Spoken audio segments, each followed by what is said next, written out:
Welcome back to Goblin Slayer Anime Review, episode number 5.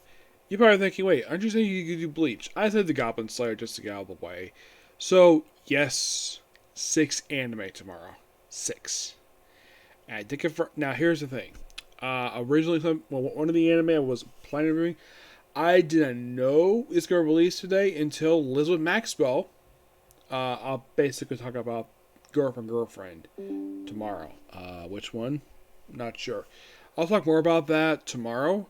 But first, talk about Goblin Slayer. Goblin Slayer, the very first episode of Season 2, the last thing I reviewed for Goblin Slayer was the movie Goblin Crown. Now, I had assumed for the longest time that this season would basically adapt Book 3 to start with. Nope, we'd start with Book 6. And I'm like, really? You start from Book 6, even though the movie adapted Book 5. Like, here's the thing. Book 4 has had one chapbook adapted already. Book 3 has still not been adapted. For some reason, I don't know why. Oh, in case you're curious, the name of the episode is basically, if I can get to it, The Ordinary Spring. Yep, this one adapts the first 2 chapters of Book 6. Yep. Multiple heroes happen in the episode. Episode Sub stupidly decides to open up with, oh boy, a scene that got the series a lot of flack when it came out. Why is the opening scene of episode 1 from season 1 of the show? Yes, seriously. They opened up with this. I do not know why, but they did. They open with that, and it's in black and white. And now, I do not blame Crunchyroll for this, but they should have known that this was going to be here. They should have known. Funimation aired originally this season back in, I think it was in 2019, I think it was. Let me look it up here. There you go.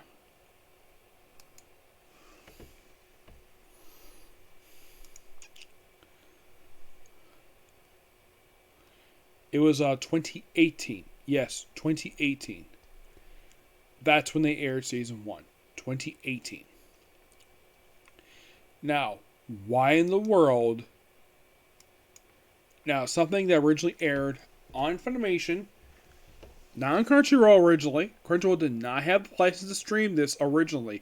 It was Funimation. I remember seeing this on Funimation a few years ago. And what got me interested in the series was checking out that opening scene. I liked the first season. I thought it was a really good season. And now, I pointed out, though, in the original review, in the very first review I did for this series, must have been a few years ago now, where the studio got flack for that opening scene of depicting a rape scene. I sort of defended it, that it was not their fault the fact the scene was there. It was from the book. I now realize, though, that since then, the studios take a little bit of flack for this. Not for the depiction of rape scene. Oh no, that's not the issue here. The fact that they didn't put a trigger warning. Skeleton of the World knew this would happen. So put a trigger warning there. Did Goblin Slayer about to do it? No! And you would think, 5 years later, the studio would learn. Nope. It did not learn. And you might be curious, is it still the same studio who did the first season of the series?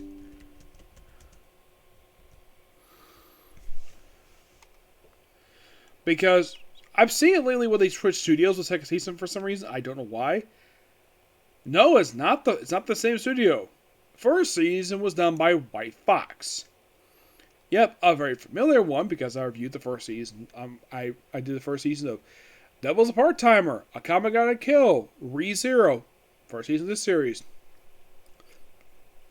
A Freya season 1, and they also did Cautious Hero. Still a few ones. The new studio is London Films. Yeah, I'm not sure why they switched studios for. And you might be curious and wondering, of the shows they worked on, have I watched any of the shows that they, well, made? I'm looking at right now. This is only the second time. Last time was Legendary Hero is Dead. Yes, and for some reason they have not announced season 2 yet. Yeah, I like the manga too. Manga was really good. I liked it. But did the studio not get a note from the previous studio, White Fox, or at least a note from the committee? When you adapt, if you could put this scene here, put a trigger warning there. Either they did not receive a note, or they didn't freaking care. Yes, it's been 5 years since this controversy happened. But you could have put a trigger warning there, but you didn't. So, I put this at defeat at Landon Films for this. For not putting a trigger warning there. Yes, it is a flashback. Fine. Whatever. That's not the issue here. I have no issue in black and white. Not the issue here. The issue is, you should have put a trigger warning. Put a warning at the start of the episode. You should have done this. But you didn't. And then we cut to present day, where Goblin Slayer is sitting near the field. And then we see Priestess and High Elf. Now, I should continue my... this is something particularly that I've had a small problem with the series. Not the rape scene. That was basically well known. My problem with the series is basically we give these people just titles. Priestess, High Elf, Lizard Priest, Dwarf Shaman. These are just titles. Like, do these characters not have actual names that they call each other? Heck, Cowgirl makes an appearance. We'll get to her. So, we see Adventurers chatting. Apparently, according to Priestess, and the book mentions too, that it's been 1 year since events of book 1.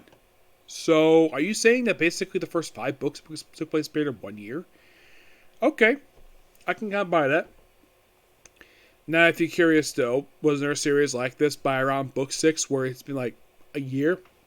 Yes.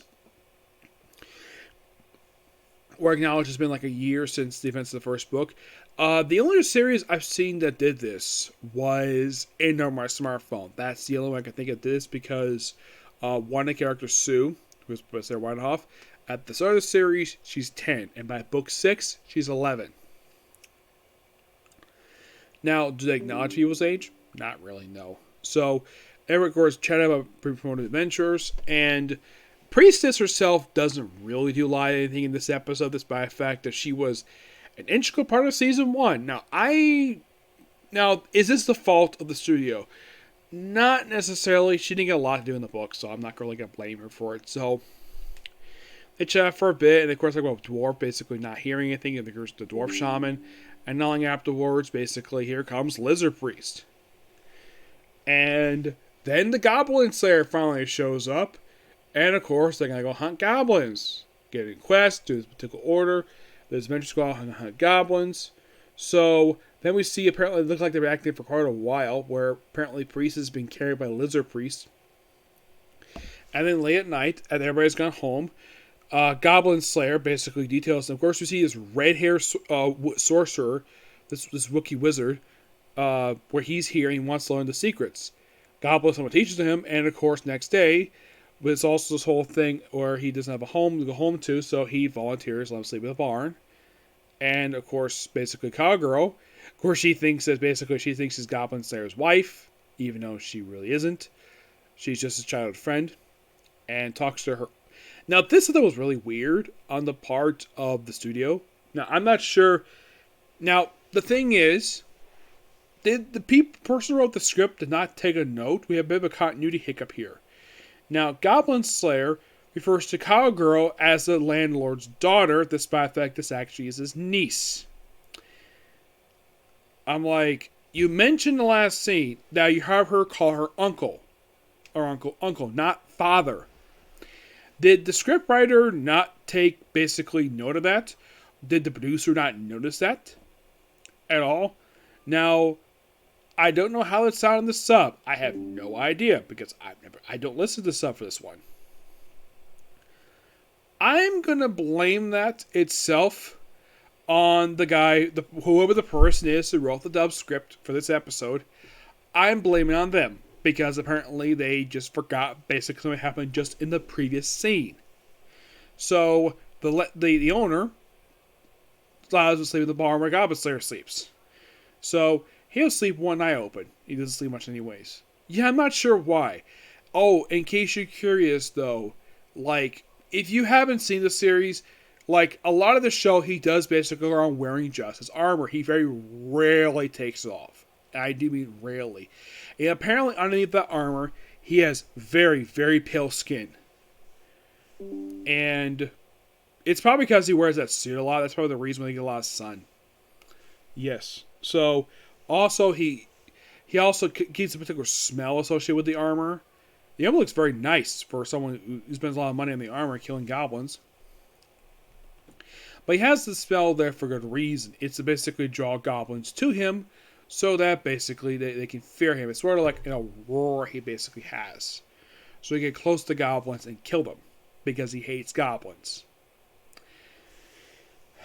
How he feels about demons doesn't matter to him. He thinks the goblins are basically a threat to humanity, so he kills goblins. Imagine he found the goblins in Overlord. He'll basically kill them right away and...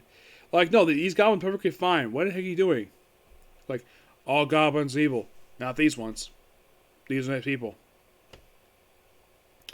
So, of course, basically, the next day, then, of course, they have a priestess couldn't get a promotion.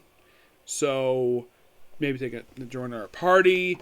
And then it's by another adventurer. By the way, we do briefly see Witch and Spearman this episode. And, of course, Gilgor is here, too. And she's blushing every time she sees the Goblin Slayer.